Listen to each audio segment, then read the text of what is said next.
Hola, hola amigos y amigas, primero amigas y luego amigos, pero todos amigos de nuestra comuna.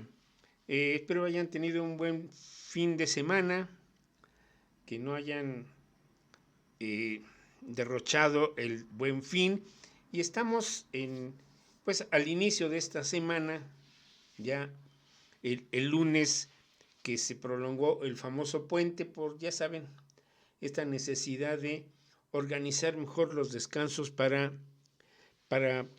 pues para todos nosotros, ¿no? Y en esta semana, pues hay algunas noticias, ¿no? Está nuestra presidenta viajando, o ya viajó, ya llegó a Brasil, a la cumbre del G20. Yo deseo que le vaya muy bien. Tiene ahí, pues, invitaciones de varios ministros de ocho distintos países que quieren conocerla, platicar con ella y pues establecer nexos de cooperación, de colaboración, que siempre es parte de la diplomacia. Pero bueno, entrando al motivo de este vídeo de hoy, ¿no? Nuestra revolución. Y el día 20 de noviembre, ya saben ustedes, al mismo tiempo que se celebra, se conmemora esa fecha histórica determinante para la historia de México en el siglo XX. Una fecha que establece el punto en donde irrumpe el pensamiento social a través de una movilización de la sociedad. La Revolución Mexicana fue la primera revolución social en el mundo en el siglo XX. El propio Lenin, Vladimir Ulyanov Lenin, que años después va pues, a proclamar, a levantar a los rusos a lo que se va a conocer como la Revolución Soviética allá en Rusia en el 17, 7 años después, decía que el asunto de la revuelta y del pensamiento social, no la revuelta, el asunto de las revoluciones y del pensamiento social que se levantaba para demandar la integración de la sociedad y un poco el rechazo a los modelos políticos que estaban imponiéndose sobre todas las naciones, sobre los pueblos. No era un asunto únicamente de preocupación de Europa, sino que allá en América, México está dando un ejemplo. Y bueno, pues ya sabemos, ¿no? La revolución, eh, la victoria de Madero, el asesinato de Madero y de Pino Suárez, y luego los conflictos entre los jefes revolucionarios que se pelean por el control de un país que está, como lo dicen la serie de cuentos de Juan Rulfo, es famosísimo, destacado novelista, escritor, cuentista, literato mexicano. El país era como un llano en llamas. Bueno, eh, al momento en que la revolución se institucionaliza, se constituye, se proclama la Constitución de 1917, que pese a todas las modificaciones a lo largo de todo el 100 años, ¿no? Determina cuál va a ser el rumbo de la nación. Y respecto al artículo tercero, surge la primera reacción de lo que yo llamo las derechas mexicanas, porque son varias. Todas son de derecha, pero todas son bastante chuecas. Y lo digo no no en un acto peyorativo, pero es que como que no, yo no entiendo el pensamiento de la derecha, que tienen sus razones, pero digo como que no quieren ver cómo marcha el mundo, nada más quieren verse el ombligo. Entonces, en relación a que se instaura o que queda escrito el artículo 3 respecto a la educación, va a surgir por ahí la famosa asociación de padres de familia, asociación católica o asociación cristiana de padres de familia, que son los primeros en decir, no queremos esto porque con esta educación van a tratar de lavarles el cerebro a nuestros niños. Y en ese sentido nos gusta más que el lavado de cerebro, incluyendo champú, lo haga la iglesia. Y ahí está un asunto. Pero bueno, las cosas van avanzando, va a haber una serie de conflictos, de apariciones de movimientos de derecha, constituidos en asuntos muy serios como fue pues el levantamiento cristero. Y aquí tengo algunos datos que voy a comentarles porque pues todos por ahí hemos oído hablar de esto, ¿no? Que mientras en Europa estaba el fascismo italiano, que son los primeros que arrancan, Mussolini es el que pone el ejemplo en Europa, después se va a sumar Hitler con los nazis y poco después se va a sumar Francisco Franco, del que hablaba yo hace unos programas, con sus falanges españolas, ¿no? O sea, el fascismo, digamos que cobijado en un uniforme militar.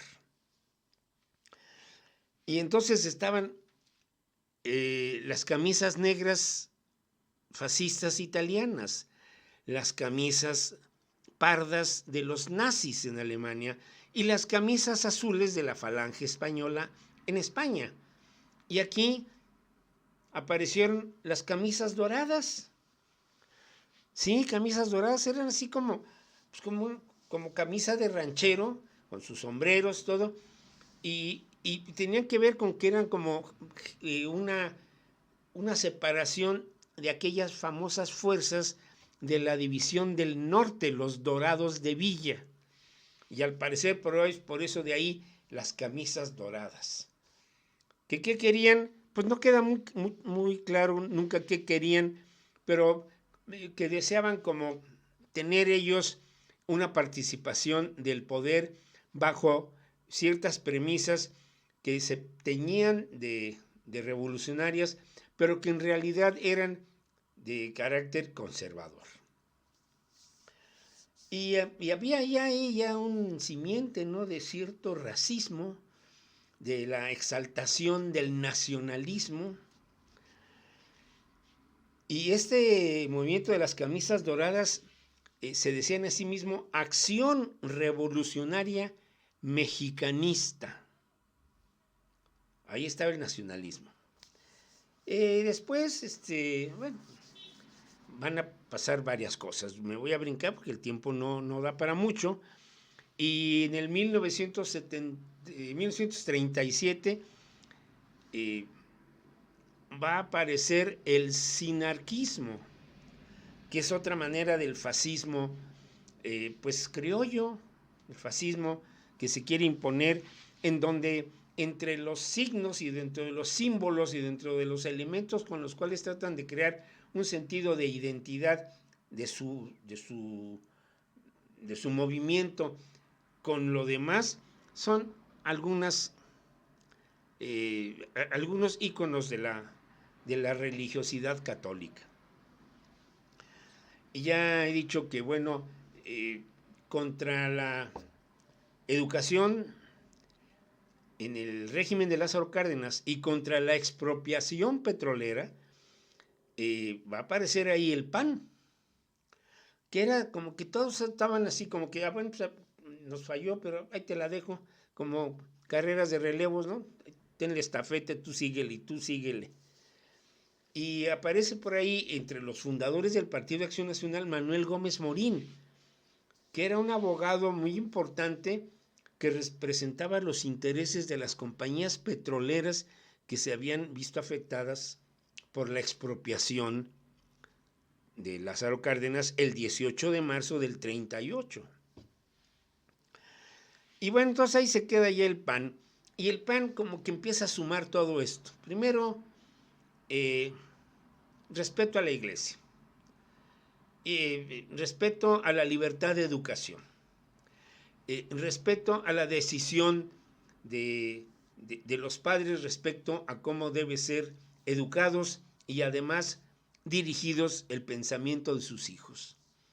Y el rechazo a otras posiciones de naturaleza progresista.